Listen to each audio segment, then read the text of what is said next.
Lideramos el camino de la opinión pública y buscamos que la cultura del debate alcance consensos y soluciones a los problemas de nuestro país.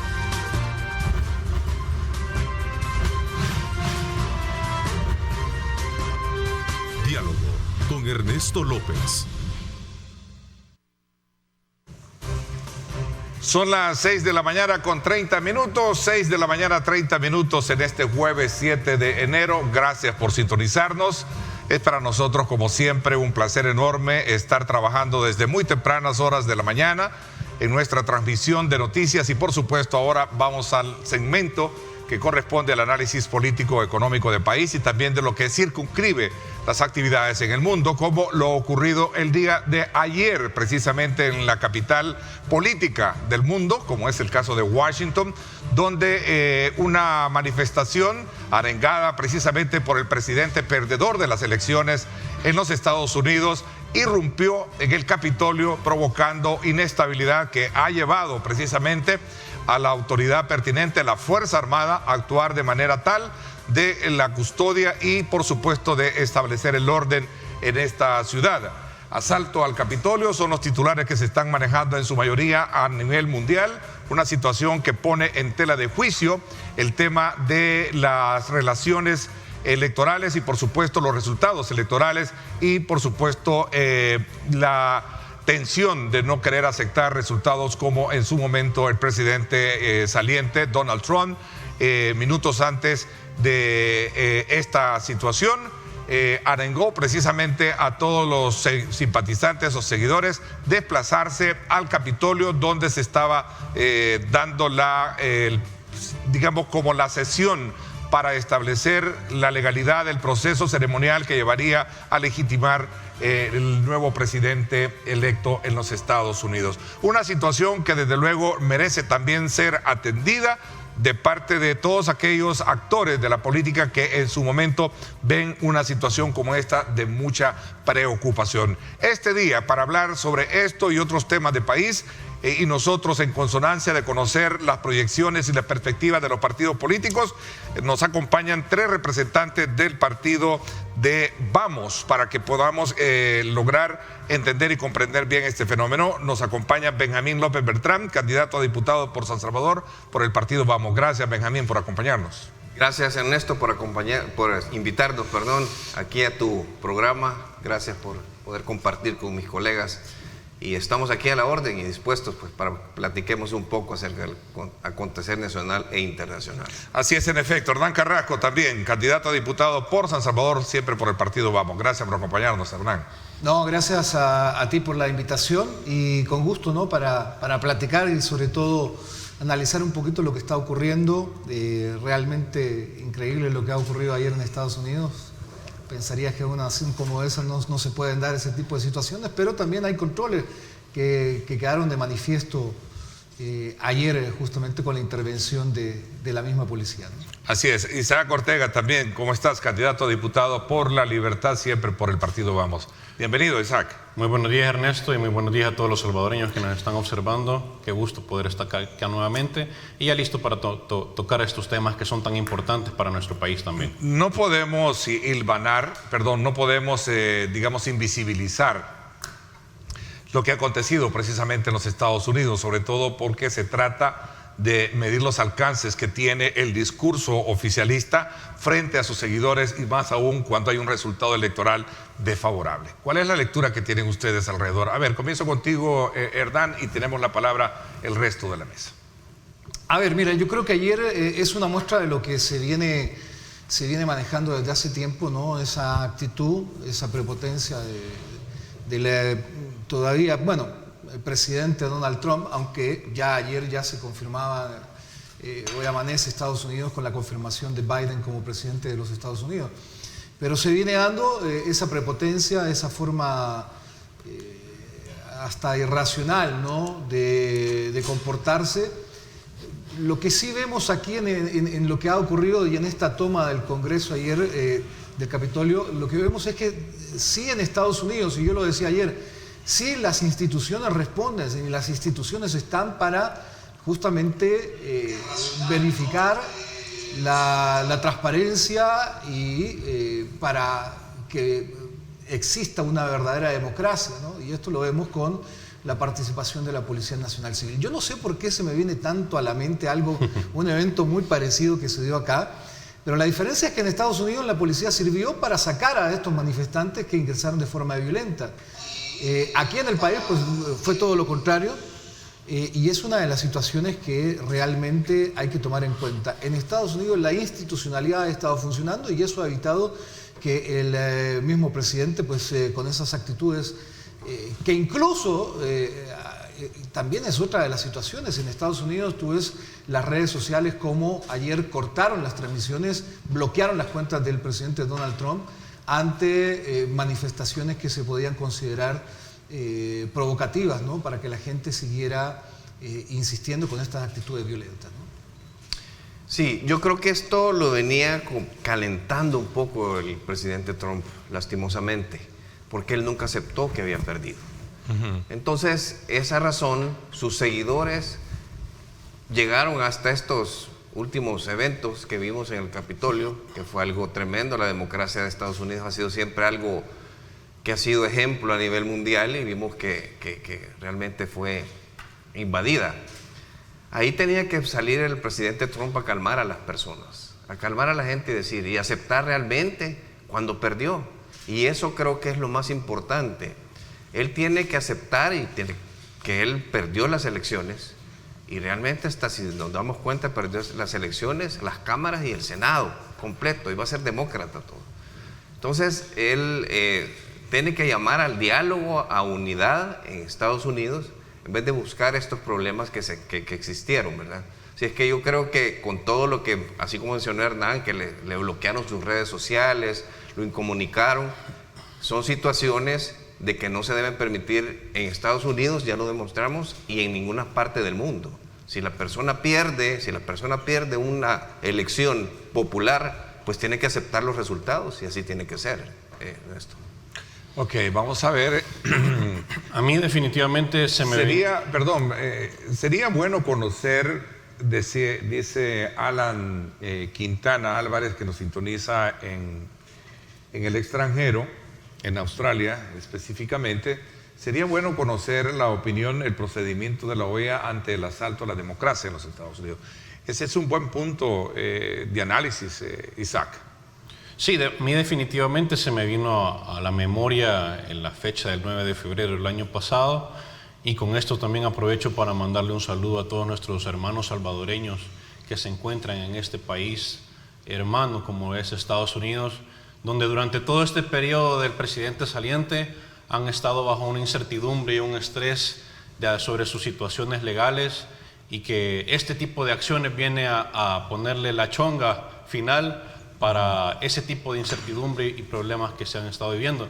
Me parece interesante esa pregunta porque vimos en redes sociales cómo el encargado de la OEA, el señor Almagro, se pronunció en este tema, pero yo no recuerdo que se haya pronunciado cuando hubo el autogolpe aquí en el país el 9 de febrero. Obviamente esto ya tiene un tinte político, es una situación que nos deja a nosotros un sabor de boca bastante amargo, pero que todo cae por su propio peso, y yo sé que en algún momento las instancias correspondientes de este país y la gente, la ciudadanía, va a poner la historia en el lugar adecuado y vamos a ver frutos en este tema. Ahí está, Isaac, el comunicado de prensa emitido por la OEA, al cual muchos en referencia han calificado incluso de hipócrita, ¿no? Sobre todo por ese papel ponderante que plantea hoy cuando versus otros acontecimientos en los cuales en Latinoamérica han sucedido y no han tenido la misma postura. Es correcto, porque ha habido esta falta de carácter, por decirlo así, de la institución, o sobre todo, lo digo con nombre y apellido, del señor Almagro, en donde no ha dado la cara en situaciones donde en Latinoamérica no se ha dado como debe de ser. Cualquier golpe a la democracia debe de ser juzgado y obviamente criticado, porque en todos nuestros países en Latinoamérica hemos tenido luchas donde se han perdido vidas donde se han perdido recursos para poder llegar a donde estamos. Estados Unidos es un símbolo de democracia. Y ahora que tenemos esta situación con el presidente saliente, aquí sí se pronuncia. Obviamente tienen otros tintes políticos que nosotros no podemos tener ese peso como lo tiene Estados Unidos, pero sí creo yo que es lamentable que en este caso ahora sí se pronuncie, pero cuando fue en nuestro caso aquí el 9 de febrero no dijo una tan sola palabra. Ok, ¿cuáles son? Vamos a estar a la expectativa y darle el seguimiento oportuno a la situación que ocurre en Washington y sobre todo también al resultado final que va a tener todo este proceso de investigación que entiendo ya sigue en curso y podría llevar incluso a la separación como presidente al señor Trump, de acuerdo a las mismas investigaciones que se están y a las intervenciones que se están generando en el Senado mismo. Incluso el vicepresidente actual que lo acompaña y su más grande aliado considerado hasta este acontecimiento, se ha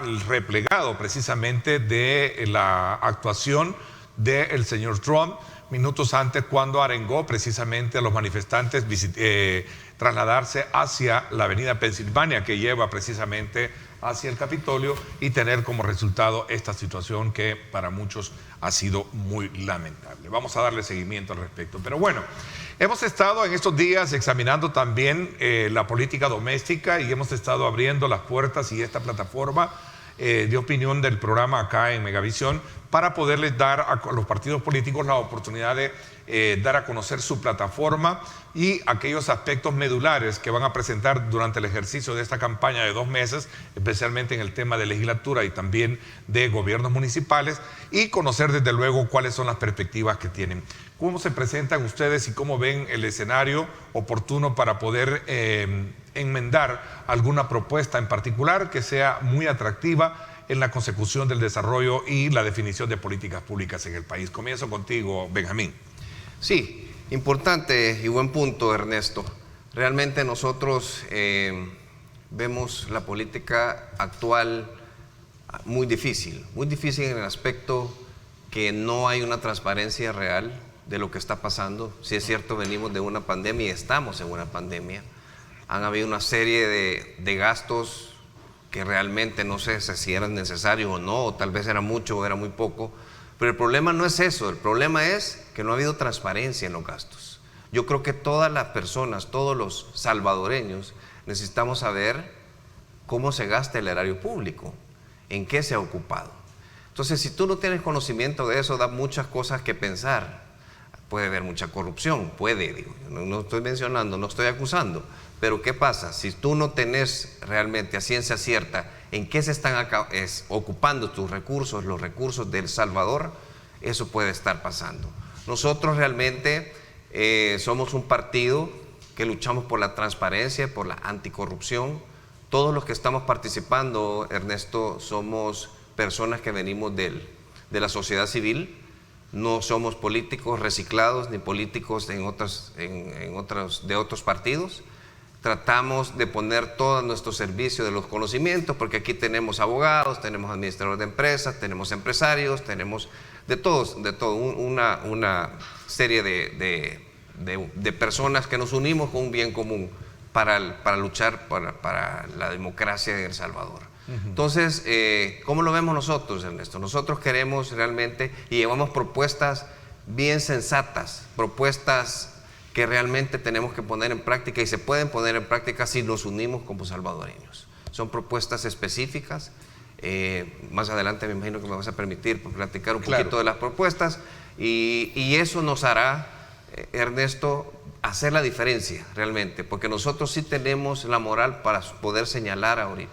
Porque nosotros no hemos, como repito, sí. Interesante el punto que nos lleva también para poder comprender el estado actual en el cual el partido, siendo, digamos, uno de los nuevos, aunque ya participó en las elecciones presidenciales anteriores, de alguna manera puede abanderar algún proyecto político electoral específico de, digamos, tomando como referencia la radiografía de país, que para nadie es un secreto saber que hay puentes de diálogo dinamitados entre los poderes de Estado, que que tenemos un problema de financiamiento, para lograr establecer financiamientos para el presupuesto, etcétera. Ayer la Sala de lo Constitucional le dio la razón en algún momento al presidente de la República a raíz de algunos decretos y el decreto específico que hablaba sobre la designación de dinero para el FODES, así como también la pensión para los veteranos y Fomilenio, en fin. Hay muchos aspectos que de alguna manera se tornan como desafiantes para un partido como el que ustedes representan, para hacer de alguna manera una propuesta que venga a, digamos, como a corregir la plana de lo que hasta este momento se ha hecho. A ver, Hernán y también Isaac. Mira, lo que pasa es que esto es una continuación de lo que ha venido ocurriendo en las últimas décadas, ¿no? Esta pelea o esta confrontación que existe en este tiempo, pues no es nueva, se viene repitiendo, quizás antes era más marcada entre FMLN y Arena. Ahora esto se ha convertido también en una pelea entre el oficialismo y los partidos tradicionales, o los mismos de siempre, como también les ha denominado. Y a raíz de esto lo que se provoca es una ingobernabilidad y por lo tanto es muy difícil poder saber qué es lo que va a ocurrir aquí en el país. Y la idea de Vamos es llegar a tratar primero como la punta de lanza, como lo decía Benjamín, a trabajar y a luchar contra la corrupción, a buscar la transparencia y sobre todo la institucionalidad del país. Porque partiendo por estos puntos, también no es que vamos a llegar a convertirnos en una oposición negligente, una oposición que solamente se va a oponer a todo lo que diga el gobierno, sino que vamos pensando en que todo lo que sea de beneficio para nuestra gente va a ser apoyado y va a ser seguido por Vamos. Pero obviamente, todo lo que vaya en contra de nuestra gente, eso sí, ahí van a encontrar una oposición férrea en ese sentido. Y todo lo que no sea transparente, principalmente. Definitivamente, tú recordarás que el partido desde su nacimiento y su participación en las elecciones anteriores hemos abanderado una campaña, por decir así, de transparencia. La razón de ser de Vamos es porque no nos sentimos identificados ni con esta actual derecha ni con la izquierda y mucho menos con el partido que está en gobierno, que gana y nuevas ideas, pero realmente nosotros como partido estamos viendo con optimismo estas elecciones porque es una oportunidad para que podamos consolidar este proyecto y llevar una opción razonable, pensante y realmente, como decía Hernán y como lo hemos dicho ya muchas veces, no queremos ser una oposición que diga que no a todo solamente porque no estamos en el oficialismo, sino que queremos ser una oposición constructiva. Como tú bien decías, hay puentes dinamitados del diálogo que son bien importantes para la construcción de país y lamentablemente por muchos años hemos tenido una falta de visión de país. Nosotros de verdad queremos trabajar por un plan de país que no solamente sea de un quinquenio, sino que podamos seguir trabajando. Nuestra meta en estas legislativas es meter de 5 a 7 diputados, que es lo que tenemos la posibilidad de poder ganar, y posiblemente un par de alcaldías, pero también estamos viendo para el 2024 para poderle dar a los salvadoreños una opción real de un verdadero cambio con personas capaces e idóneas para el servicio público. Los partidos en un proceso electoral se distinguen por abanderar un punto en particular. Ustedes hablan del tema de la transparencia y la corrupción per se, Benjamín. Sí, claro, esa es parte de nuestra, porque es lo que necesitamos realmente, Ernesto. Yo creo que todo el salvadoreño que usted le pregunta y le dice, señores, ¿qué necesitan en el país? Nosotros hemos andado haciendo, tanto Isaac como Hernán, andamos recopilando datos, haciendo territorio y escuchando a las personas. ¿Y qué es lo que les preocupa? Realmente les preocupa, no hay transparencia, hay mucha corrupción. No se sabe dónde se están ocupando, de dónde se está endeudando tanto el país. El país ya se menciona que tiene casi el 95% del PIB ocupado. ¿Qué significa eso? De que cada dólar que generemos, ya 95 centavos ya lo debemos. Solo nos quedan 5 centavos para hacer obras. Eso no se puede. Entonces, pero no sabemos qué pasa. Entonces, realmente esa es parte de nuestra lucha. que la transparencia, que la gobernabilidad sea para todo El Salvador y que se conozcan todos los gastos del erario público. Así de sencillo. Porque mientras usted conoce, mientras sabemos que así funciona, sabemos que eso es lo que está, que eso es lo que se necesita. Puede ser que sea poco, puede ser que sea mucho, no sabemos. Pero tenemos que tener un conocimiento real en qué se gasta aquí el erario público en El Salvador. Eso es lo que se crea a partir de tener ya la representación de una curul en la Asamblea Legislativa. ¿Cuál es el examen que le hacen ustedes de manera introspectiva a la Asamblea Legislativa que tenemos hoy en día y que culmina su proceso en este periodo de elecciones, febrero 28, Hernán? Mira, yo creo que es claro y es evidente que la Asamblea Legislativa, por medio de sus partidos, siempre ha estado determinada la actuación de ellos por intereses muchas veces externos. Y perdón, voy a complementar un poco, perdón el lapsus, y para complementarlo un poco. ¿Y qué cosas de las que están haciendo de resultar electos ustedes no harían? Ese es el punto clave de la pregunta. Perdona un poco la interrupción. Claro, sí. Lo principal yo creo que es deberse al pueblo, no a cúpulas de poder o económicas. Que son pero eso se lo escucho a todo el mundo. Claro, pero son que las que participa en política, me debo al pueblo. Y son las que vienen marcando la agenda de los partidos políticos dentro de la Asamblea Legislativa. Las decisiones que se toman no son las decisiones que el pueblo necesita. Y lo hemos visto reflejado en grandes decisiones donde el pueblo no ha sido tomado en cuenta, ni siquiera parte de la sociedad civil como para consultarles, ¿no? Ya hemos hablado cuántas veces de la dolarización, de la AFP y otras decisiones que han sido tomadas de la noche a la mañana en esos madrugones y que han sido, o lo mismo que ha ocurrido hace un par de días con nuevamente esa compensación económica para el transporte, donde el gobierno dice que está malo, pero tampoco, curiosamente, ha vetado miles de decretos y eso no lo veta.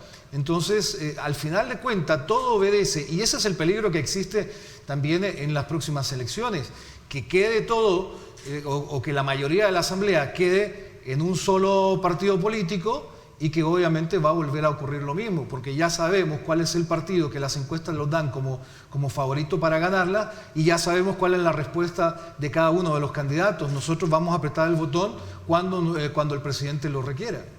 Sí, una gran diferencia también, perdón que me meta, no, por supuesto, es de que, por ejemplo, nuestro partido, nace de una decisión de decir de que como pueblo, como ciudadanos, no encontramos representación y venimos de la gente, somos gente de trabajo, gente que nos ha costado llegar a donde estamos, donde hemos construido carreras, negocios, empresas, instituciones, organizaciones, gente de la sociedad civil, que con mucho esfuerzo lo hemos hecho, igual que cientos de miles de salvadoreños que día a día salen a ganarse el pan diario. Y esa es la razón de ser de Vamos, porque no encontramos un lugar donde nos sentíamos representados y decidimos dar este paso, porque a los políticos tradicionales les quedó grande el papel. Entonces, no es como otros partidos que porque me peleé con fulano de tal y porque me quitaron de aquí, me voy a llevar a mis cheros para formar otro partido. No, al contrario, nosotros somos gente de trabajo que decidimos dar ese paso adelante porque vimos de que había una necesidad de darle a la ciudadanía una opción potable y una nueva opción en política. Ok, Benjamín, ¿cuál es tu examen hacia este nuevo, digamos, a este proceso que recién culmina, periodo legislativo, y cuál debería de ser esa nueva, digamos, actuación que debe tener ahora con la participación de nuevos actores, como el caso de ustedes, que están participando en política, que han dejado hasta cierto punto la comodidad de vivir o de mantenerse en el sector privado y meterse precisamente a la cancha política? Sí, realmente lo que hemos observado y lo que mencionaron mis compañeros, la Asamblea es un pleito diario con el Ejecutivo con los tres poderes no hay puentes realmente, ni siquiera están destruidos, no hay ningún tipo de puente. Para nadie es un secreto, están dinamitados. Totalmente. Entonces, ¿qué tenemos que hacer o qué se está haciendo? Se está terminando esta asamblea y a mí lo que me preocupa más que todo, Ernesto, es que las mismas personas que están en esta asamblea están tratando de volver a llegar nuevamente a la nueva asamblea. Hoy con otros tipos de rostros, hoy están bueno, no sé, se achican de su bandera, ya no ponen sus colores, otros están hasta cambiando colores. O sea, tú estás viendo que no hay un interés real en trabajar por El Salvador, sino que es un interés de llegar y seguir mamando de la teta del Estado, perdón que lo diga de esa manera. Entonces, son los mismos de siempre. Hay mucha gente que tiene 20 años de estar en la Asamblea. Yo les pregunto, ¿qué han hecho? ¿Qué han hecho por El Salvador? ¿Qué quieren hacer por El Salvador? Nosotros, al contrario, Ernesto, traemos propuestas muy viables, también son propuestas, por ejemplo, de lo que nos duele. Por ejemplo, una propuesta de ley de la AFP. Por ejemplo, tus ahorros, los ahorros realmente los tiene que manejar uno tiene que saber cómo los va a utilizar. No tienen que tocarte tus ahorros. Tú tienes que saber cómo quieres que te den tu pensión. Tú ahorraste toda tu vida, trabajaste toda tu vida por eso y no pueden manosear tus ahorros. Eso es algo que tenemos que cambiarlo y hay que hacerlo. Y en este momento nadie puede decir, mire, las pensiones son, de verdad, la gente dice, no me quiero pensionar porque no puedo vivir con eso. Tengo que seguir trabajando después de mi tiempo. Eso no puede ser. Tenemos que honrar a nuestros adultos mayores que ya trabajaron, que ya cumplieron su tiempo productivo, y esas son una de las propuestas que nosotros llevamos y en personal estoy abanderando para poder hacer los cambios reales, para que las personas y el pueblo salvadoreño somos empáticos con ellos. ¿Y tú crees que se puede llegar a romper un poco esa barrera de, digamos, de ajuste que necesita este tema, sobre todo tomando como referencia que han habido intentos y no se ha logrado de alguna manera concretizar y pasar de lo que se tiene hoy en día en ese sistema de cuenta propia que resulta ser, como tú dices, bastante frustrante para muchos cuando deciden pensionarse sabiendo de que la pensión que les queda definitivamente no les sirve ni para pagar digamos los productos básicos o los servicios básicos que se tienen? Es correcto, Ernesto, pero si tú Te ves pongo un ejemplo, Francis Habla ha luchado muchísimo por poder del partido Gana, de poder cambiar un poco el sistema y no ha tenido resultados. Pero si tú ves, Francis Habla ha tratado de hacer bien las cosas y realmente se le felicita, pero en la comisión ni se reúne, no les interesa. Y no estoy hablando per se, sino hablar de ajustes que verdaderamente lleguen a satisfacer precisamente a todo aquel que está bajo este sistema de cuenta propia, ¿no? Es correcto, porque tú tienes que decidir, como te mencioné anteriormente, tú tienes que decidir, ahorraste tanto tiempo, esto tenés de plata, ¿cómo lo querés? ¿Cómo eres tus ahorros? ¿Cuál es Hernán, cuál es tu, de resultar electo en la Asamblea Legislativa en los próximos comicios, cuál es tu bandera a promover? A ver, mira, aparte del proyecto principal que nos guía como partido, también cada uno de los candidatos ha trabajado en sus propuestas. La mía va en tres caminos y de esas tres también se desprende, de cada una se desprenden tres. Las principales, y para ser un poco corto, la primera es de la familia. Creo que es necesario apostarle, como la Constitución dice, a esta base de la sociedad que es la familia. Y en ese sentido, creo que es necesario tratar de crear esta ley que yo le he llamado la Ley de Protección Integral a la Familia. ¿Por qué? Porque es la base de la sociedad, porque es la base económica, es un núcleo económico del cual se desprende, obviamente, una cantidad importante también de nuestras empresas, ¿no? De estos emprendimientos familiares que pueden llevar también a desarrollarse a buen término.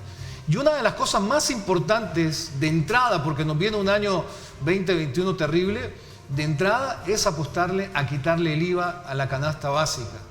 Creo que eso es muy importante, aliviar el bolsillo de nuestras familias, porque esa es la única manera en que puedan tener un respiro. Si es que hemos tenido una situación tras otra y las familias necesitan por lo menos algún tipo de ayuda, no una canasta que les va a durar una semana o que les va a durar 2 semanas, sino una ayuda real que les permita crecer y desarrollarse a cada uno de los integrantes de su familia. El acceso a créditos a nivel de grupo familiar, no individual, sino que a nivel de grupo familiar, lo que permitiría a intereses bajos a través de la creación de un fideicomiso que le permita tener acceso a estos créditos a intereses bajos y por supuesto también con una cuota que sea repartida entre los integrantes que trabajan de la familia. Esto también les daría la oportunidad de tener dentro de sus ingresos un poquito más de liquidez. Eso es la familia. También la educación creo que es importante. El hecho de trabajar en una educación completamente bilingüe, cuando nuestros estudiantes y sobre todo en el sector público, lleguen al bachillerato, ya sepan hablar inglés, y también todo lo que se refiere a las nuevas tecnologías creo que es muy importante para nuestra sociedad. Y obviamente el trabajo con las pequeñas empresas. Por ahí traigo una propuesta para la creación de sociedades unipersonales. Esto, ¿qué es lo que provocaría estas sociedades unipersonales? Pues darle un poquito más de fuerza a todo el emprendedor para tener acceso a aquello que solamente las grandes corporaciones por el momento tienen. Principalmente y de manera general, esos son los 3 puntos que en mis propuestas que llevo para esta elección del 2021. Ok, interesante. Te doy la palabra para conocer también cuál es tu, digamos, tu preocupación, y que de resultar electo en los próximos comicios, Isaac, estarías de alguna manera promoviendo. Entiendo de que hay muchos aspectos, digamos, puntuales que tienen que verse con lupa, tratarse con, digamos, con lupa, y que tienen que ver precisamente con temas pertenecientes a esa agenda de país. Cómo lograr establecer primero un marco institucional favorable para generar una buena imagen de nación que le permita, en este caso, que es uno de los principales retos y desafíos que tiene cualquier gestión de gobierno, generar empleo, generar inversiones, provocar precisamente aspectos medulares que le permitan al salvadoreño de alguna manera poder sostener su familia. Me voy a la pausa y regresamos con más. Gracias por estar con nosotros. Aprovecho e invitarlos a que no se pierdan hoy a las 8 de la noche, este jueves, por Canal 19, el programa Pulso Ciudadano con Julio Valdivieso. Estará conversando con los candidatos Salvador Chacón, candidato a diputado por La Libertad por el partido Nuevas Ideas, y también estará Alex Gravet, candidato a diputado por La Libertad, también por el partido Arena. Esto será hoy a las 8 de la noche en vivo con Julio Valdivieso. Pulso Ciudadano, no se lo pierda, que estará muy interesante, sobre todo bajo la mirada y el enfoque del desarrollo turístico de este departamento y también la parte agrícola. Imágenes desde el sector del Boulevard del Ejército para que usted tome en consideración si se desplaza por esta zona. Tenemos una carga vehicular viniendo desde Oriente hacia el sector de la exterminal de buses, así es que tome en consideración vías alternas para evitar contratiempos.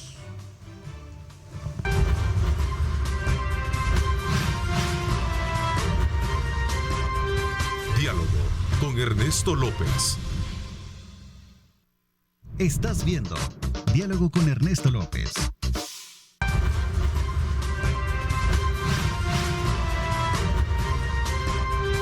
Diálogo con Ernesto López. Bueno, gracias nuevamente por estar con nosotros. En esta primera parte del programa conversamos con 3 candidatos a diputados por el partido Vamos, y estamos conociendo parte de la plataforma con la cual desde luego se presentan en esta campaña electoral. Hablamos con Benjamín López Bertrán, Hernán Carrasco y también Isaac Ortega, y hemos hecho una evaluación sobre los aspectos medulares que en el país se debaten desde el punto de vista legislativo y el resto de órganos de Estado, y cuáles serían aquellas, digamos, temas a tratar de resultar electos ellos dentro de la Asamblea Legislativa que corresponde al ejercicio que viene a partir de el mes de mayo de este año. Isaac, me había quedado contigo, pero tomo como punto de referencia también un aspecto medular al cual yo hacía referencia, y tiene que ver precisamente con aspectos de la economía. Por ejemplo, la madera del periódico El Salvador plantea sobre el tema del crecimiento económico. Veamos esta imagen que nos pone en perspectiva. Dice: economía crecerá 4.6% durante este año. El país lidera el crecimiento en Centroamérica junto a Panamá. Esta es una buena noticia que se da en un contexto de aspectos pandémicos, si lo queremos ver como tal. Sí, sobre todo con ese titular, realmente eso pasa cuando solo se lee el titular, ¿verdad? Para el editor de Diario El Salvador. Porque cuando lees realmente la noticia que está hablando la revista que menciona esa información, te da claramente los datos que venimos desde abajo, o sea, venimos de saldos negativos y que vamos a posiblemente tener una proyección, pero recordad que todavía estamos en una época de pandemia. Entonces, Hablar de que vamos a crecer un 4.6% cuando estamos esperando una segunda ola de coronavirus y donde todavía no sabemos hasta cuándo vamos a tener la vacuna y no sabemos cómo se va a tratar el presupuesto de esta nación porque se lo quieren terminar en 4 meses. Yo dudo mucho esa cifra de que pueda ser algo real. Y que en tiempos normales, en los años anteriores, no hemos llegado ni al 2%. Ni al 2%, correcto. Entonces, creo yo que es más un amarillismo, ¿verdad?, de parte de estas personas que manejan los titulares en ese periódico, donde nos están tratando de engañar con este tema de que se va a crecer. No es realmente un crecimiento, es casi que buscar un punto de equilibrio, ¿verdad?, de los negativos que venimos. Pero realmente... Pero si no es así, entonces tú crees, desde el punto de vista de tus aspiraciones, que se puede recrear condiciones favorables para poder, tal vez no crecer a esos niveles, pero sí para poder paliar un poco la situación del impacto del COVID en el área económica? Bueno, yo siempre he dicho que para conocer las prioridades de un gobierno tenemos que ver cómo se está distribuyendo el presupuesto de una nación. Y claramente siempre hemos visto que las prioridades están enfocadas en otros temas. En la creación de empleos no estamos viendo una orientación drástica de lo que queremos nosotros como país, ni siquiera en desarrollo, en educación, en diferentes temas, que es lo que permite a un país buscar el desarrollo, el crecimiento y que nos desencadena un efecto dominó en otros temas que llega a uno que es bien importante como lo es la economía.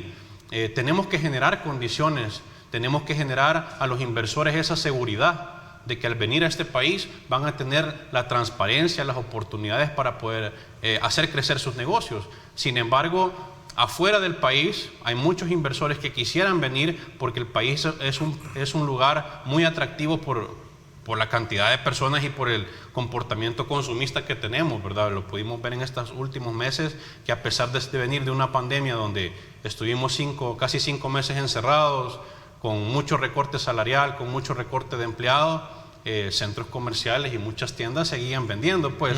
Entonces creo que económicamente atractivo para inversores nuestro país sí es, pero que las condiciones legales, políticas y sobre todo este diálogo que nosotros estábamos hablando para generar esa confianza en los inversores, en las personas que quisieran hacer proyectos en este país, no lo tenemos. Y de ahí es donde se nace varias cosas como partido, que queremos ser una verdadera opción en política. Queremos nosotros también que los candidatos, y en este caso mi persona, abanderar proyectos que beneficien a la presente generación y a futuras generaciones. Por ejemplo, yo estoy basado en los temas de educación, de juventud y desarrollo. En el tema de educación, porque necesitamos que nuestra educación crezca. Yo creo que muchos estamos en la misma página y conociendo mucho del tema educativo.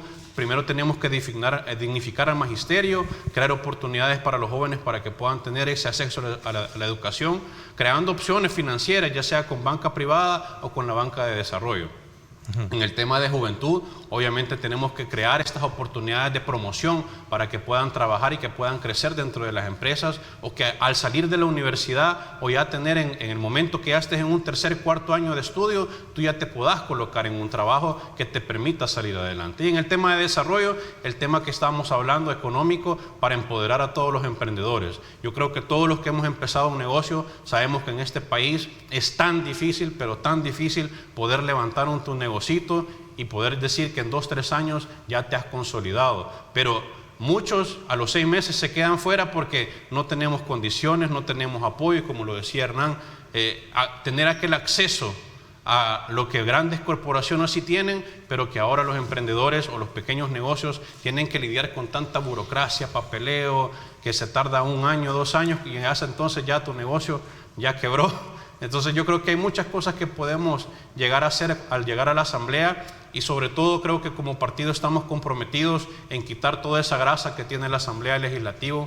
Tener tanta gente trabajando para 84 personas es muy importante también. De resultar con representación en el próximo periodo electoral, ustedes estarían engrosando el rol de oposición, digamos, consecuente, o una oposición intransigente, como en algún momento el gobierno ha calificado el papel de la actual legislatura, en algunos partidos, en particular con los tradicionales. Benjamín. No, nosotros no, Ernesto, nosotros somos una oposición propositiva. Yo creo que lo mencionó al inicio de esta entrevista Hernán, que no es que ahorita las oposiciones son, si tú dijiste sí, yo voy a decir no, porque tú dijiste que sí. No, al contrario, vamos a acompañar las cosas que le convengan a todo el país y a toda la nación. Realmente esa es nuestra oposición, va a ser de esa manera. No va a ser oponernos en todo, sino que propositiva, viendo el bien común de El Salvador. Y quería hacerte un comentario de lo que mencionaste ahí del diario. Me gustaría ver en una primera plana ahí. Es un informe de proyección que hace el Banco Mundial. En su momento toma como punto referencial varios indicadores que los países, en este caso muy en particular El Salvador, envía a partir de las estadísticas y las evaluaciones que hace el Banco Central de Reserva, solo para en algún momento darle sustento a la información, digamos, de contenido, no así al propósito que a lo mejor ya es consideración de ustedes darle la categoría si es propaganda o no es propaganda, pero el informe como tal existe para poder de alguna manera dimensionarlo en el contexto de las proyecciones de crecimiento económico. Pero solo por aclaración para el punto por el cual yo tomaba como ejemplo la necesidad que en países como el nuestro, a pesar de la pandemia, estemos pensando en cómo sacar adelante la economía. Yo lo que te quería decir, está bien, lo que quisiera ver en una primera plana es cuándo vamos a tener la vacuna aquí en El Salvador. Ya nuestros vecinos de Costa Rica, calladitos, ya están vacunando, nosotros no. Vamos a crecer supuestamente económicamente, pero no sabemos realmente qué va a pasar. Ya están subiendo los casos de COVID, ya pasaron los 300. Puede ser que vuelva una encerrona, no se sabe. A nivel mundial lo está pasando. ¿Cómo podemos estar pensando que vamos a crecer si no sabemos realmente qué va a pasar? Yo creería que deberíamos de estar más interesados en ver cómo traemos la vacuna para El Salvador, para los salvadoreños, y ahí comenzar realmente un plan real. Ok, Hernán, ¿cuál es tu punto de vista? Mira, la crisis económica ya existe y si en alguna manera no se ha sentido tan fuerte, es en cierta manera por las remesas que mandan nuestros hermanos que están en Estados Unidos y en otras partes del mundo, que siempre han sido una tabla de salvación para nuestra gente y para que puedan llevar su comida a su hogar. Yo creo que el problema grande de toda esta situación es que no se cuenta con un plan, y eso es lo preocupante. Y es continuar, insisto, con lo que han venido haciendo gobiernos anteriores, gobiernos de Arena, gobiernos del FMLN. No tenemos nada nuevo. No tenemos un plan el cual un gobierno le pueda dar continuidad a ese trabajo. Se corta todo intento porque realmente no existe una verdadera planificación. Y así, trabajar sin una planificación es trabajar de una manera improvisada, y las cosas improvisadas a nivel de nación no te funcionan. Por eso hay que tratar de llegar a esos consensos. Y cuando tú hacías la pregunta ¿qué clase de oposición van a hacer? Pues nosotros vamos a buscar los consensos necesarios, vamos a tratar de tener el acercamiento debido para que tomemos las decisiones de la mejor manera, pensando en la población, pensando en nuestra gente, que es realmente la que está sufriendo toda esta situación. Y no hacer aumentándole al IVA, y no hacer poniéndole un impuesto a las remesas, como en determinado momento por ahí se ha mencionado. Pongámosle un aumento a las remesas y de todas maneras trabajan una hora más nuestros hermanos en Estados Unidos y ya compensan eso. No se trata de eso, se trata de hacer productivo un país y que sea también atractivo para la inversión extranjera, que pueda venir a instalar su empresa y poder a partir de ahí tener más empleo, más desarrollo, más dinero para un país que sí lo necesita. Porque estamos hablando de que según estudios económicos de diferentes instituciones, el llegar a igualarnos a lo que ocurría a enero del 2019 van a pasar por lo menos unos 3-4 años más. Cerramos el año 2020 con un déficit de menos 8%, por ahí 8,50 si no me equivoco. Entonces estamos hablando de que ojalá se diera ese aumento, ojalá tuviéramos una ganancia de 4 puntos, 4 o 5 puntos, ojalá que llegáramos a 8 o que nos acercáramos a lo de China. O sea, estos informes, de acuerdo a digamos, a tu visión van a ser leídos. La prensa gráfica en su momento destaca en su contenido, primero en la parte titular, caída de la economía será menor a la prevista. Ya leyendo en su contenido, resalta precisamente que para este año, lo dice la prensa, lo publica la prensa gráfica, para este año el Banco Mundial prevé que la economía local crezca un 4.6%, en el informe previo. El organismo proyectaba 4.9 en el alza de alza en el PIB, mientras que la proyección oficial de crecimiento económico para este año es de un 3.9% en concordancia con lo que plantea el Banco Central de Reserva. Por eso les decía que son variables, son indicadores y estos pueden ser interpretados de acuerdo a la postura en la que te encuentres. No, pero lo importante es que detrás de todo esto haya, digamos, una concatenación de esfuerzos, independientemente de las valoraciones que tengan de ideología o de diferencia, porque el país lo necesita y más aún, como bien lo han ubicado ustedes, teniendo a la vista a lo mejor continuar con este problema de tratar la pandemia. Claro. Y es que es muy importante y ojalá que se dé ese 4.5, 4.9 que hacen referencia también estos periódicos, porque estamos hablando de que también va a haber una recuperación en cuanto a los trabajos. ¿Cuántos trabajos se perdieron? Y esto hay que decirlo, producto de una pandemia, de un hecho que no ha sido controlado en ninguna parte del mundo. Sí. No es culpa del actual gobierno, pero sí es necesario que exista un plan para que se llegue a porque esto no es que va a ocurrir, es que puede llegar si se dan los elementos, si se dan los mecanismos para llegar a este 4.9%, ojalá que sea mucho más, ¿no? Ok, interesante, el tiempo se me fue, les agradezco muchísimo que nos hayan acompañado en esta primera parte del programa y conocer desde luego cuál es parte de esa plataforma que está en el marco de esta campaña electoral, ofertándole a los salvadoreños. Gracias, Isaac, por habernos acompañado. Gracias, Benjamín. Gracias también a ti, Hernán. Vamos a estar todavía muy a la expectativa para conocer el curso de lo que acontezca para los próximos días, donde sin duda alguna el tema de campaña electoral va a arreciar más por parte de los partidos políticos. En la segunda parte del programa se suspende las clases presenciales, una decisión que toman las autoridades de salud y que desde luego acata el Ministerio de Educación. La ministra del ramo nos acompaña en la segunda parte para conocer estos y otros elementos importantes, así es que desde ya quédese con nosotros.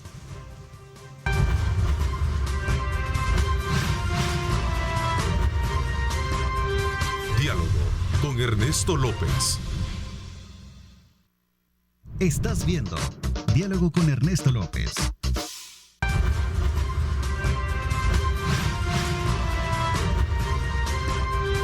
Diálogo con Ernesto López. Gracias nuevamente por estar con nosotros. Vamos a continuación a abordar un tema que tiene que ver precisamente con la educación de nuestros hijos y las proyecciones que tiene el Ministerio de Educación de cara al presente año, sobre todo también en el marco de la continuidad de la atención que tiene la pandemia y las decisiones que se han tomado a raíz de las implicaciones que puede tener un incremento en el número de contagios que viene siendo preocupación para las autoridades.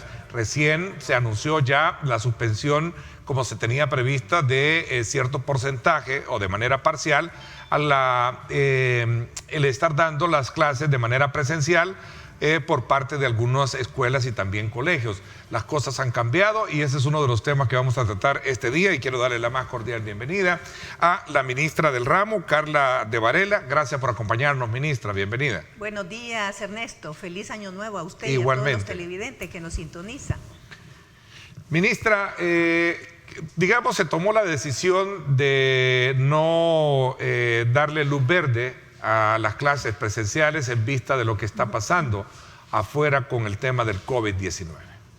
Así es, Ernesto. Nosotros desde el año pasado, junto con el Ministerio de Salud, nos veníamos preparando en un protocolo que tiene varias fases. Teníamos que inspeccionar primero los centros educativos y es lo que se pretendía comenzar esta misma semana, el día lunes, con los administrativos ya en los centros educativos. Inspeccionar cuáles eran las condiciones, proceder ya con la limpieza, aunque sabemos que en las aulas no ha habido nadie. No hay un problema de que hay que desinfectar a fondo, pero sí había que preparar las aulas, limpiarlas y hacer algún tipo de limpieza. Esto lo hemos tenido que posponer. Los maestros venían en segundo momento y los alumnos iban a regresar en el mes de febrero. Hemos discutido con el ministro de Salud, con todo el equipo del ministro de Salud durante semanas. Desde que iniciamos el año pasado la discusión del protocolo de regreso a clases y durante, sobre todo, hace unas 4 semanas atrás, hemos empezado a observar el Ministerio de Salud, sobre todo, el aumento en los contagios. Y al mismo tiempo comenzamos de nuevo ese diálogo con el Ministerio de Salud para ver si iniciábamos el proceso de regreso a clases, que como repito, los niños iban a regresar en febrero, no ahora en enero. Nos dimos cuenta que si permitíamos que los administrativos regresaran y luego los maestros, iba a ser un poco en vano todo ese proceso de limpieza y de preparación si el contagio seguía subiendo. Entonces suspendimos y hemos decidido mejor postergarlo, ¿no? Postergarlo, pero esto no significa que las clases se van a suspender, las clases van a continuar de manera virtual. En línea, ¿verdad? En línea, así es. Este tema, y lo conversábamos, ministra, sin pretender en algún momento, digamos, llorar sobre la leche derramada, pero quieras o no, es discutible desde el punto de vista de la efectividad o calidad de educación que se puede estar generando. Allí influyen muchos factores que van desde la parte técnica, que a lo mejor no todos tienen el acceso, no todos le dan, digamos, el tiempo pertinente para hacerlo. Y especialmente cuando veamos acá 2 ángulos para poder, de alguna manera, comprender mejor lo que yo estoy planteando. Uno, el tema de la calidad, y por otro lado también, en el caso de los colegios privados, y lo tomo como una expresión de sentimiento de afectación económica para muchas familias, tener un sistema en el privado donde las cuotas no han bajado y a lo mejor los sistemas de calidad no son los mismos. 2 variables en mi pregunta para poder hacer y tener desde su perspectiva el análisis pertinente y si se le está poniendo atención a esta situación. Se le puso atención desde un principio, Ernesto. Sí. Sin embargo, perdón, comencemos por el tema de los colegios privados. Nosotros durante la pandemia hemos dialogado con ellos, con los padres de familia, hemos escuchado el clamor de los padres de familia. Todos hemos salido afectados durante la pandemia, todos. Hay 2 puntos ahí. El tema de qué sucede si se bajan las cuotas a los colegios privados. Muchos colegios privados van a quebrar. Algunos de ellos ya lo hicieron, ya quebraron, los más pequeños, ya cerraron, ¿verdad? ¿Y aquellos padres de familia que se han quedado sin trabajo, ministro? Esa es la otra cara de la moneda, a eso iba yo también. Entonces, aquí tenemos que llegar a un equilibrio, Ernesto, y es lo que hemos tratado nosotros como Ministerio de Educación de estar buscando a través del diálogo. También hemos acercado a los colegios privados a Bandesal, porque Bandesal, como usted sabe, a través del fideicomiso, tiene toda una serie de líneas de apoyo a todos los empresarios, incluyendo los colegios privados. Entonces, han habido varios colegios privados que han accedido a esos beneficios. Por el lado de la calidad, desde antes de la pandemia teníamos un problema de calidad en la educación que estábamos tratando de abordar. Sin embargo, nadie estaba preparado. Haciendo caso aparte del problema de calidad que ya existía, no estábamos preparados, ni nosotros ni los países más desarrollados, para poder enfrentar un tema así. Le cuento que cuando inició la pandemia, nosotros como Ministerio de Educación, una de las cosas que hicimos fue reuniones virtuales con varios países, sobre todo con países que ya habían utilizado la educación digital desde hace tiempo, bastante tiempo, como Uruguay. Y fue muy interesante darnos cuenta que hasta ellos tuvieron problemas para esa transición, porque nunca se había dado el hecho de que todo fuera 100% virtual. Entonces, ¿cómo mejorar la calidad en un contexto como este?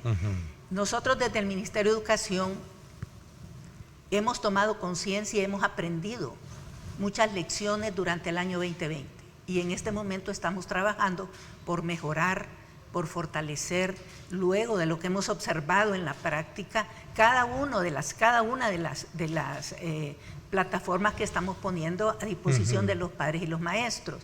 Las guías impresas, por ejemplo, las vamos revisando, las vamos mejorando. Este año van a tener cambios las guías impresas. ¿Pero por qué? Porque ya las pusimos en práctica, ya sabemos qué es lo que funciona, lo que no funciona y cómo poderlas mejorar.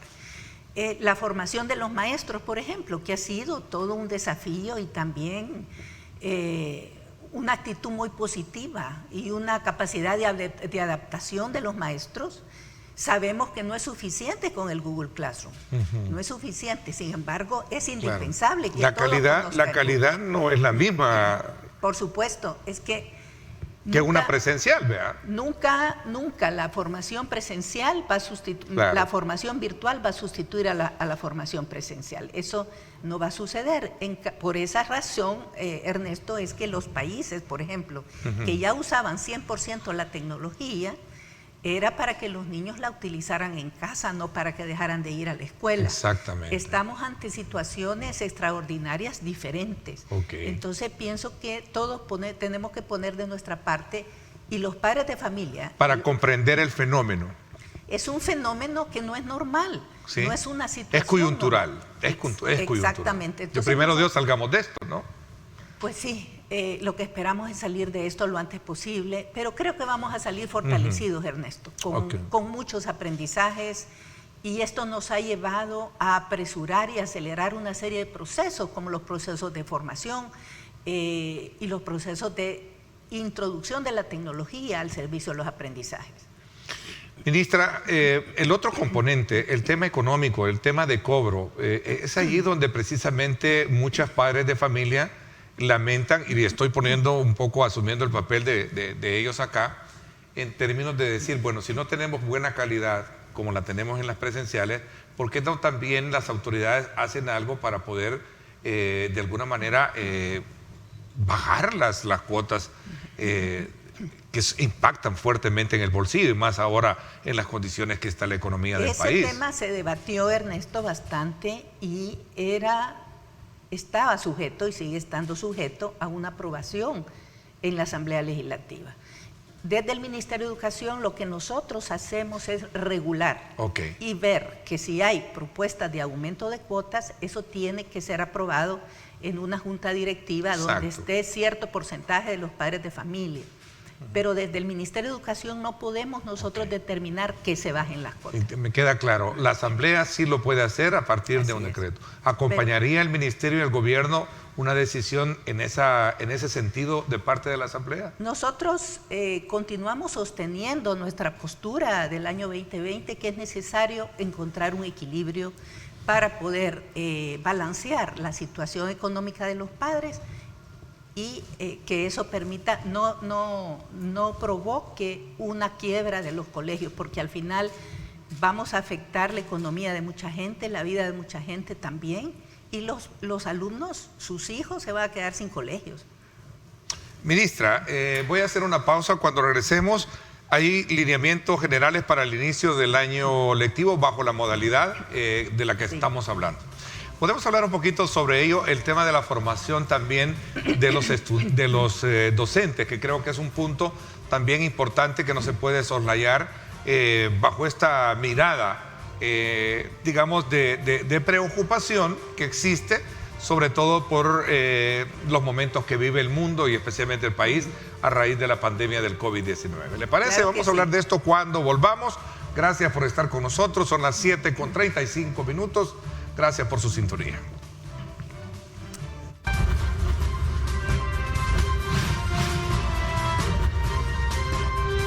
Diálogo con Ernesto López. Estás viendo Diálogo con Ernesto López.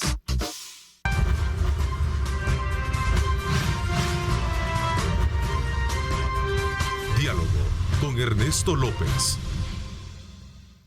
Gracias nuevamente por estar con nosotros. Continuamos conversando con la ministra de Educación y precisamente sobre el año lectivo que entiendo para este día ya comenzaba con la primera convocatoria de los maestros a las escuelas para poder comenzar ya el proceso de matrícula. De alguna manera esto ha causado, como lo hablábamos extra cámara, ministra, algunas reacciones de sectores magisteriales donde sostienen de que lo que se está provocando es, con esta convocatoria, es llevar al contagio a muchos maestros que en algún momento no han sido víctimas del COVID y se han cuidado de la pandemia. ¿Cómo está este proceso de matrícula y de convocatoria de maestros, ministra? Bueno, como hablamos hace un rato, el proceso, la implementación del protocolo ha sido interrumpido y ha sido pospuesto. Sin embargo, la educación continúa y los maestros y los administrativos, al igual que el año pasado, deben estar en los centros educativos el número indispensable para realizar las actividades que debemos realizar. Por ejemplo, la matrícula a partir de este 11 de enero que va a durar todo el mes de enero. Necesitamos a los maestros y los administrativos. Es el director de cada centro educativo que va a determinar cuántos administrativos y cuántos docentes necesita para llevar adelante el proceso de matrícula. Durante el año 2020, Ernesto, tengo que aclararle que hemos desarrollado varias actividades en los centros educativos, estando en cuarentena, estando en pandemia, pero con las debidas medidas de bioseguridad y con el personal indispensable. Entonces, lo que se ha suspendido es el regreso regular, día a día de los maestros, pero no las actividades puntuales como lo es la matrícula, que es tan importante. Ahora, hay centros educativos que tienen capacidad para hacerlo en línea, pero no todos tienen esa capacidad. Debo decirle que los consejos directivos escolares, donde participa el director, los docentes, los alumnos, los padres de familia, han tenido un comportamiento ejemplar durante la pandemia. Cuando repartimos alimentos, por ejemplo, era realmente emocionante ver cómo los padres de familia y los maestros se habían organizado para estar separados 2 metros de cada uno de ellos afuera del centro escolar, tomarles la temperatura al entrar, esperar adentro en línea para que se les entregara su bolsa de alimentos, luego firmar de recibido y salir por otra puerta. Entonces sí, ellos ya están acostumbrados, ya saben qué hacer y no vamos a interrumpir estas actividades. Bueno, algunos, Pacetino, dirigente sindical, consideraba que ha sido buena la decisión de retrasar el retorno a las aulas presenciales. Algunos especialistas también, Oscar Picardo, lo conversaba con él la vez pasada en el programa de radio y decía, bueno, yo creo que es importante tomar acciones para evitar precisamente que en ese contexto de la pandemia tengamos este tipo de situaciones. Sin embargo, en el tema de la docencia también hay otro elemento importante que tiene que ver con todo ese proceso de recursos y de capacitación, ministro. Sí, Ernesto, el enfoque hacia los maestros ha cambiado. No se trata solamente de meterles información en la cabeza igual que a los alumnos, ¿verdad? Como una alcancía que la estamos llenando. El enfoque hacia los maestros es un enfoque ahora mucho más cualitativo. Nosotros estamos viendo a los maestros como personas y a los alumnos como potenciales talentos. Entonces estamos trabajando ese nuevo enfoque con los maestros. Esto significa que en el marco de una pandemia, la formación de Google Classroom se vuelve indispensable, pero no suficiente.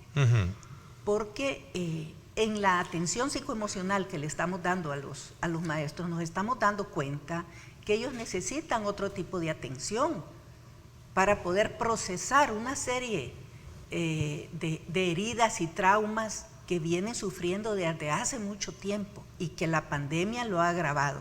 Entonces, para nosotros es prioritario atenderlos a ellos en su salud mental, porque si yo te cuido, yo tengo que cuidarme a mí misma primero, y como maestro tengo una gran responsabilidad con más de 30 alumnos todos los días, donde para muchos de esos alumnos yo represento incluso un padre o una madre de familia. Entonces, la formación de Google Classroom es en este momento algo indispensable. Y le pedimos a todos aquellos maestros, a todos aquellos docentes que aún no se han formado, que por favor se inscriban. El señor Montano decía que hay más de 20.000 maestros, me imagino que se refiere al sector público. Así que no se capacitan en las plataformas virtuales. Pero el señor Montano creo que tiene mala información, porque no es esa cantidad la que tenemos nosotros registrado en el Instituto de Formación Docente. Sobre la base de 46.000 docentes aproximadamente que tenemos en el sector público, hemos formado y certificado 33.294 maestros, o sea que nos faltan un aproximado de 12.000 maestros, y nosotros le pedimos a los gremios que por favor nos ayuden a que esos maestros se certifiquen, se matriculen en la próxima convocatoria que vamos a tener, que prontamente va a ser publicada. También es necesario decir que sobre la base de 11.000 maestros aproximadamente del sector privado, se han capacitado una cantidad muy importante, alrededor de 6.000, 7.000 maestros, y nos quedan solamente 6.000 por formar del sector privado. Hemos formado también personal de las universidades y de algunos colegios. Entonces el Ministerio de Educación está abierto a todos los sectores, pero sí necesitamos la colaboración de los maestros para que se inscriban. Ministra, a propósito de la convocatoria que hay para los maestros ahora en medio de esta situación de pandemia y aquellos que tienen problemas crónicos, ¿hay consideración alguna para no presentarse? Por supuesto. Continuamos con aquella medida que las personas mayores de 60 años y con una enfermedad crónica, o sea, los dos requisitos, deben mantenerse en casa. Para eso estamos ya preparándonos para darles tareas específicas. Cada director de cada centro educativo tiene que saber cuál de su personal está en casa y cuál es la labor que está desempeñando. Al principio existía caos y era normal que los maestros pues no sabían cómo actuar, algunos desarrollaron muchos elementos de creatividad para poderse mantener en contacto con sus alumnos, pero ahora ya no es excusa no mantener el seguimiento y mantener el contacto con los alumnos, porque ya aprendimos durante varios meses de qué manera hacerlo, y vamos a continuar dándole la formación a los maestros en otras habilidades que complementan el Google Classroom. Ministra, sé que no es responsabilidad del gobierno el tema de la deserción, pero sí es responsabilidad de la autoridad de gobierno, en este caso educación, motivar precisamente para revertir esa tendencia de deserción escolar que existe. ¿Cuál es la expectativa que se tiene para este año? ¿Cree que podamos lograr revertir ese nivel de deserción que, de acuerdo a algunas estadísticas, se reflejan que hemos tenido cerca de 50.000 jóvenes estudiantes que han desertado? Me gustaría que habláramos de eso y las proyecciones que se tienen de cara a este año escolar. 50.000 estudiantes habrían desertado del sistema educativo hasta octubre pasado, según cifras que también se manejan dentro de la cartera de Estado que usted representa. Hablamos de esto cuando regresemos. Gracias por estar con nosotros. A ustedes recuerden, no se pierdan hoy Pulso Ciudadano con Julio Valdivieso a las 8 de la noche por Canal 19. Va a conversar con Alex Gravet, candidato a diputado por el Departamento de la Libertad del Partido Arena, y Salvador Chacón de Nuevas Ideas, siempre por el Departamento de la Libertad. Ahí estarán hablando de aspectos meramente puntuales, de crecimiento turístico y por supuesto también de crecimiento comercial y agrícola. Nos vamos desde luego con estas imágenes hasta la calle El Pedregal, en el sector de cercano a Ciudad Merliot, para que usted conozca cómo está el tráfico a esta hora de la mañana.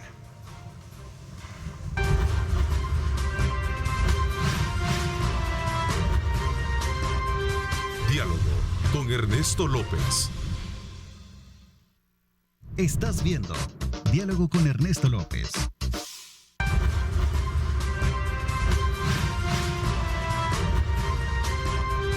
Diálogo con Ernesto López.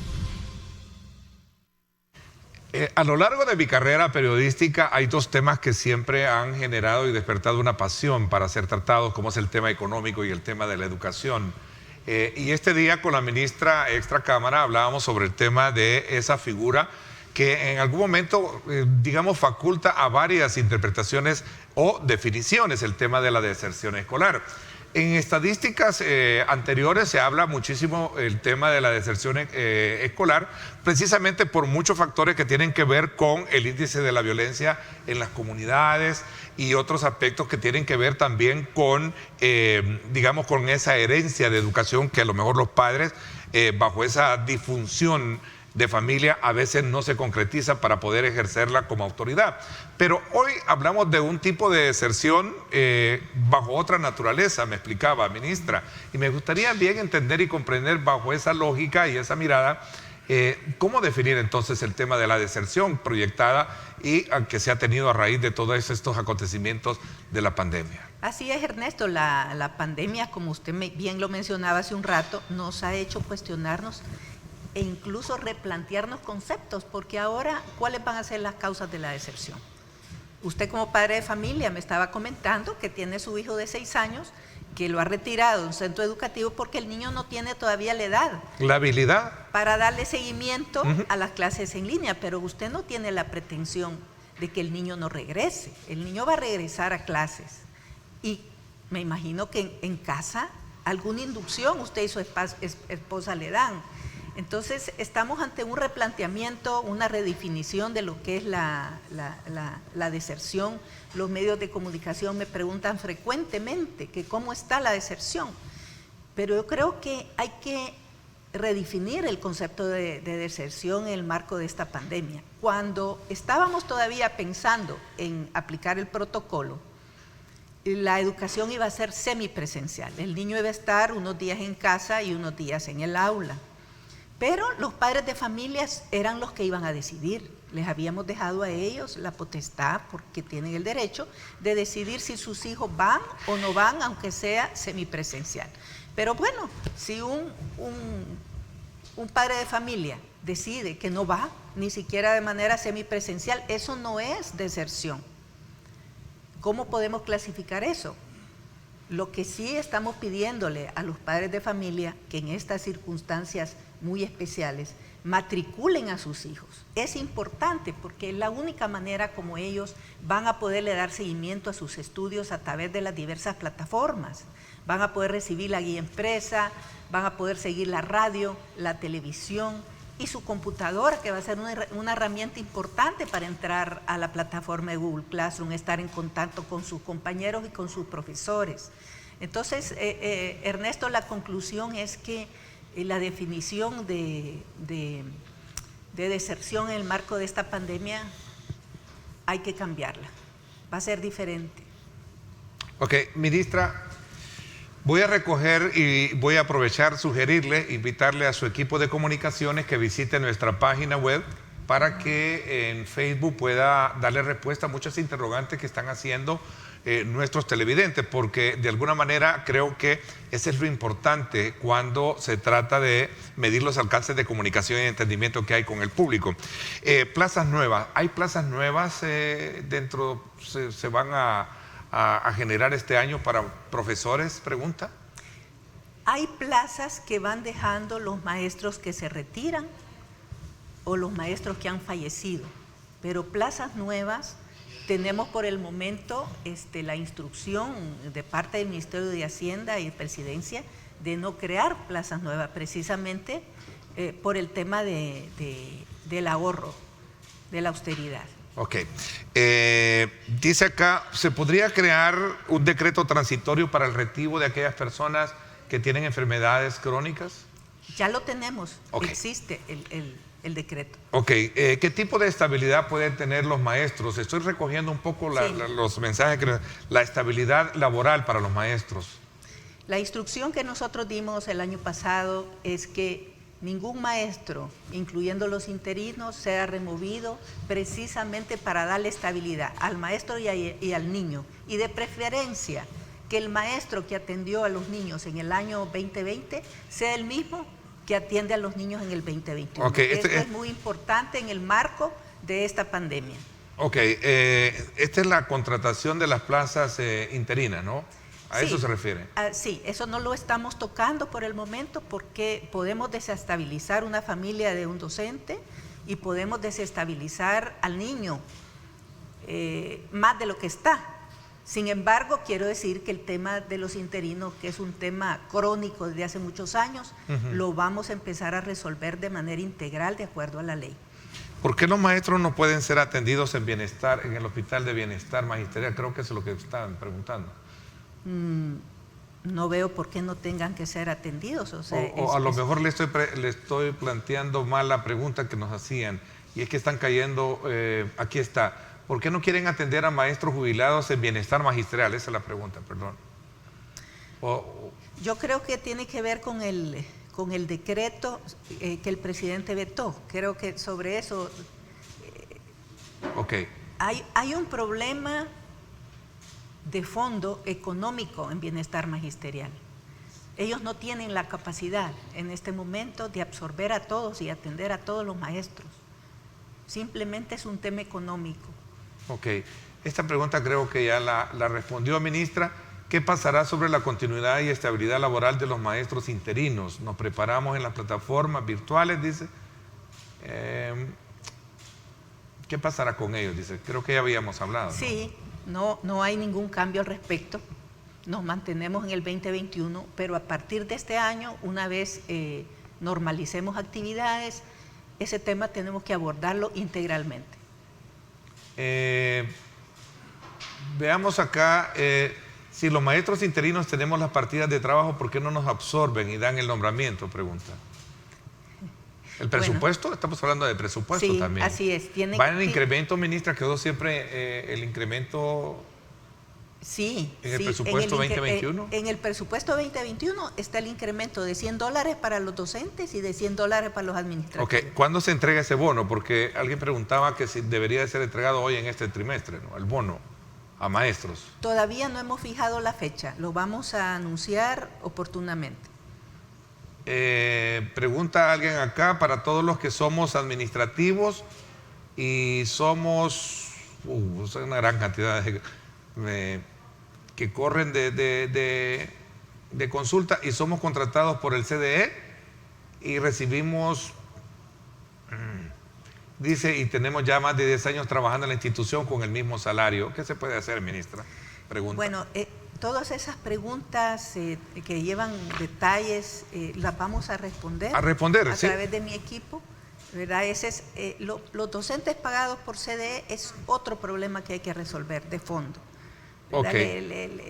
Como yo digo, el tema del manejo del recurso humano en educación es un nudo gordiano que dejaron las administraciones anteriores, porque el tema se manejó con criterio estrictamente político y de compadrazgo. No, la selección de los maestros no se hizo en función de capacidades, competencias, experiencia, niveles de formación. No se hizo en función de eso. Ministra, ya para cerrar nuestra conversación de este día, ¿optimista a pesar de la adversidad? Totalmente optimista. Yo creo, Ernesto, que tanto los padres de familia, los maestros, como el Ministerio de Educación, nos hemos preparado en el año 2020. Hemos aprendido mucho y estuvimos claros en diciembre del 2020 que estábamos listos para recibir y actuar en cualquier condición que se nos presentase. Bueno, le agradezco muchísimo que nos haya acompañado hoy jueves y nos haya puesto al tanto de las proyecciones y de lo que está pasando alrededor, o lo que podría pasar alrededor del tema de la educación de nuestros hijos, hoy en el marco de lo que representa, como siempre, ese reto de poder lidiar con ese tema de la pandemia. Muchísimas gracias, ministra. A usted, Ernesto, por darme la oportunidad de aclarar todos estos temas tan importantes. Muchísimas gracias. A los televidentes. Le agradezco y nuevamente feliz año nuevo. Gracias. Gracias por mi parte, eso es todo por hoy, pásenla bien y como siempre recuerden lo más importante, amar a Dios sobre todas las cosas. Lideramos el camino de la opinión pública y buscamos que la cultura del debate alcance consensos y soluciones a los problemas de nuestro país.